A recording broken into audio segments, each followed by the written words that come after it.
Diet breaks. Okay, so I was a personal trainer for over 10 years, now been an online coach for the last 2 years. One of the biggest issues I see, especially with weight loss clients, and especially when you've got a big, lofty weight loss goal, is not breaking it up and not periodizing your dieting. And one of the ways in which we can look at dieting periodization a little bit is by breaking it up with something called diet breaks. So what is a diet break? It's a 1 to 2 week break from dieting. It'll either be controlled. So for instance, on a controlled break, it might be a case of that you're not aiming for macronutrient targets anymore, you're just aiming for a calorie target and you'll be eating at maintenance. Or it could be a complete full diet break where you're not tracking your nutrition intake at all. And it's supposed to act as a physiological and a psychological break from dieting. But what does the science say about this? So the science says it's a bit of a mixed bag, if I'm honest. You typically see improvements in body composition on the long term, but we don't see typically any improvements in something called metabolic adaptation.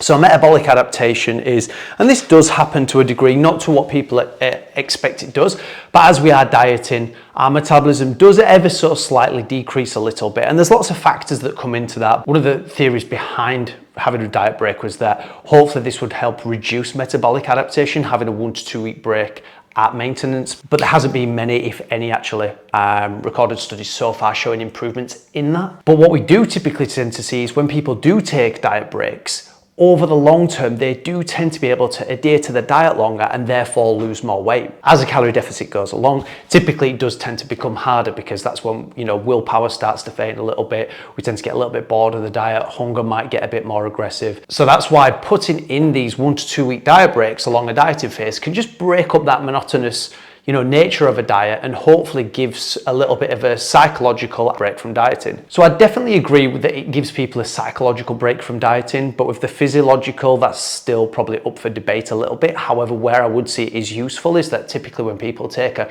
1 to 2 week diet break is that we might see a jump in weight of around 1 to 3 kilos, something along like that. This is usually from glycogen and water retention because of an increase in calories and from carbohydrates, which might give some people a little bit more energy. Okay, so when should you take a diet break? So every 6 to 18 weeks, you want to take a 1 to 2 week break. And typically the leaner you are, the more often you should use them. So let me just recap that. Every 6 to 18 weeks, you should look to take a diet break from somewhere between 1 to 2 weeks. And then the leaner you are, the more often you need to take them. Because typically as we get leaner, that's when dieting and things start to become a little bit harder. So just by putting those in there, those diet breaks and having something to aim for can act as a bit of a motivation for someone, knowing that they've only got like a 8-week diet and then they've got a 1 to 2 week break, then they're in for another 8-week diet or 12 weeks or however long it is. But typically what I would suggest is the leaner you are, the more often diet breaks you need to take. Obviously, the heavier you are, the longer we want to keep dieting because we want to try and get off as much weight as we can. So how to use them? So there's 2 ways that I mentioned at the start of taking a diet break. You've got the full diet break where you wouldn't track your intake, and then obviously you've got a controlled way you would be tracking your intake.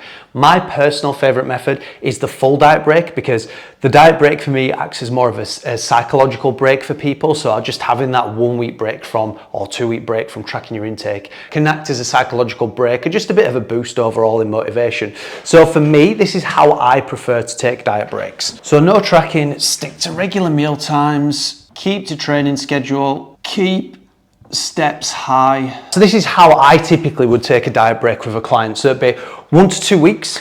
It would be no tracking. They'd stick to the regular meal timings, keep to the regular training schedule, keep their steps high, but then purposefully don't binge eat. The idea is that it's a diet break. It's not a cheat meal or a cheat week or anything like that. You would just eat as you usually would do. You're probably taking a little bit more food intake, but the idea is not that you are purposely binge eating or purposely eating out or doing things out of the ordinary. The idea is that you're just not tracking for a week, having a little bit of a break from it and trying to essentially put the things that you've been learning for the past however many weeks or months of dieting to the test without tracking. Because remember, the whole purpose of you tracking your intake is so that eventually you don't have to do it anymore. So I'm going to go through my preferred method now, and this is the way I prescribe and use diet breaks. Okay, method or guidelines. So if you are greater than 20% body fat, I would recommend taking a 1 to 2 week diet break unscheduled. So what does that mean? So let's say, for instance, we've started a diet and we've been dieting for, I don't know, let's say 16 weeks.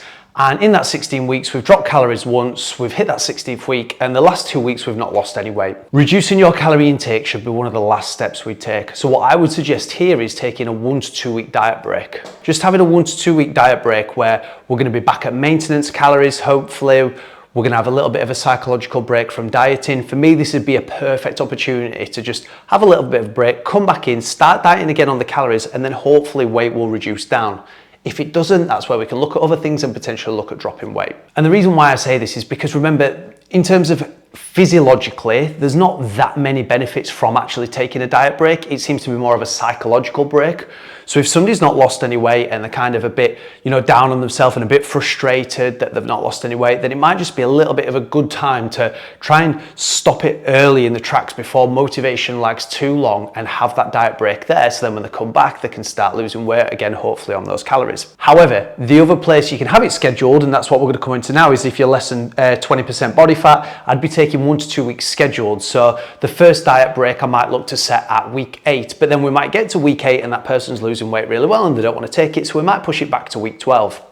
What I'd also do is if I'm working with somebody, I'd ask them, right, okay, when have we got a holiday coming up, a social event or something like that? And then we'd look to take that diet break over that period. So they might have a holiday coming up in 13 weeks time or something. Well, it's like, okay, then what we'll do is we'll diet up until this point. So this would be kind of like your first mesocycle, we like to call it, of dieting, of where we're going to be like dieting up to this period. We'll have a 1 to 2 week diet break. And then when you come back, we'll go back into the dieting. So let me just recap this. So diet breaks, 1 to 2 week break from dieting. You can either go controlled, where that would be tracking your intake, or you can be a full diet break where you wouldn't be tracking your intake at all. It acts as a physiological and psychological break from dieting.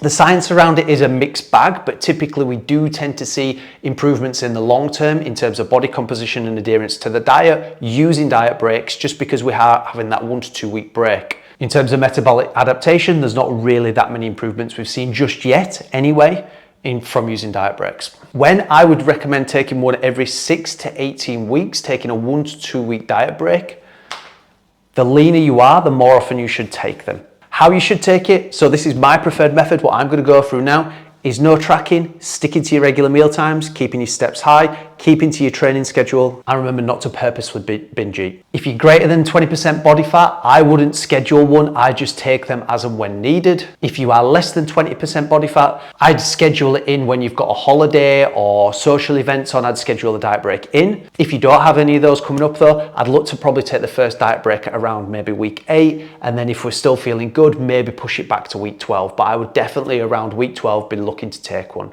if you are less than 20% body fat. Remember guys, any questions or diet breaks or how I use them with my clients or anything like that, please pop it in the comments below or follow me on Instagram and shoot me a message.